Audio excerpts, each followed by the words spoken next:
Afternoon, everybody, and welcome back to Estoria-Ta. If you didn't get a chance to watch any of the fashion shows during the Festival of Pacific Arts, well, you certainly missed out. But in our next story, we introduce you to one of the many fashion designers that stole the show.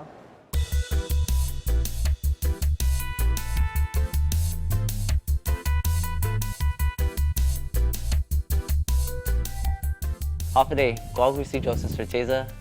I'm a Chamorro textile designer and printer. I'm also a youth mentor, community organizer, and I'm a big-time muralist. I also come from the village of Doña. My family name is Familia Gumataltao. Gumataltao Diaz from Saipan and here in Guam. My father's side is Familia Certeza, and we come from PD and Agate. Joseph took up interest in his craft when he was a student at MU Lujan Elementary School. I'm participating in drawing competitions, and that's got me started into art.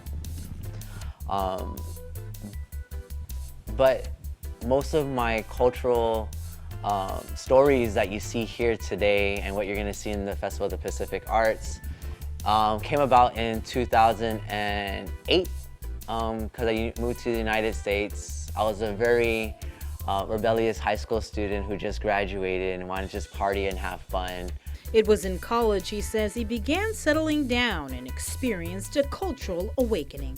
This kind of drive to present something in my art that tells my story of being from Guam, being Chamorro, and to today, I wanted to push my art a lot further than it being just a visual piece that you see on a wall or on a canvas. I wanted to make my art functional, which is what got me segued into printing on fabric, using stories that I've learned over the past couple of years and using symbols to tell that story.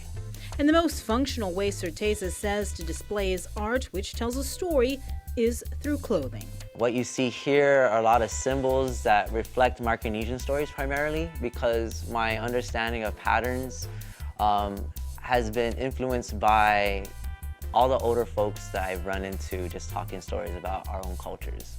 Hung out in Yap, and they inspired me so much. Hung out with folks from the Marshall Islands, which kind of was one of the main influences in my whole pattern work phase as an artist. And through the understanding of the patterns, their stories, and how I can connect with it in how I produce art today, kind of feels more whole in a sense that this is my niche. This is something I feel comforted in and something I can share with other folks.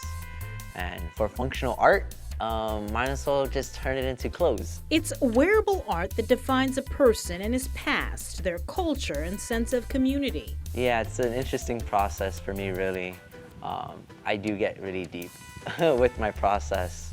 So a lot of my designs was based off personal research through the textbooks, how different islands use patterns, like in Aotearoa, how they define patterns as body armor.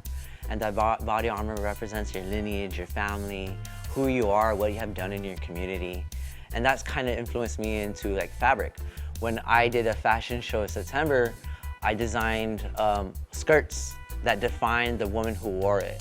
So I took really influential women that I saw who influenced me, and I designed skirts for them, and the patterns represented who they were to me as an artist.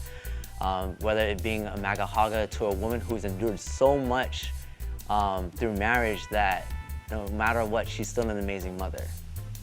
Despite how much struggle we may have between mother and son, what she has done until today is just phenomenal, and I cannot say anything bad but be grateful for the fact that she's such a strong woman. So I create stories that define the person. Although the Festival of Pacific Arts and Culture is over, Joseph is now working to launch his brand, Tao Pacific Designs. I've been really learning as a Chamorro practitioner about the word Tao. I've always defined Tao as the individual, but recently through documents about family names by Laura Thompson, we learned that Tao means to give. And when we look at the work here, all we can do is give people a sense of place, a sense of identity. And I think that's the beauty behind the word Tao and Tao Pacific Designs, that we want to give our own community that sense of pride, that sense of that's my story, or that's the sense of, hey, I relate to that story because of my life experience. Like Magahaga, like this is one of my Magahaga patterns, and it defines like the woman being very well-rounded, being a foundation for so many different things, just to maintain her sense of beauty, her sense of womanhood, and just to acknowledge that and appreciate that, because we live in a matrilineal society, and I guess through the fabric is one way of acknowledging that and recognizing the story of women. So that's the coolest thing with this fabric, and with the whole point of my artwork is to share that story, but also give that sense of pride, like that I can own that, especially for our community. Keep it here. Estoria-Ta continues after this.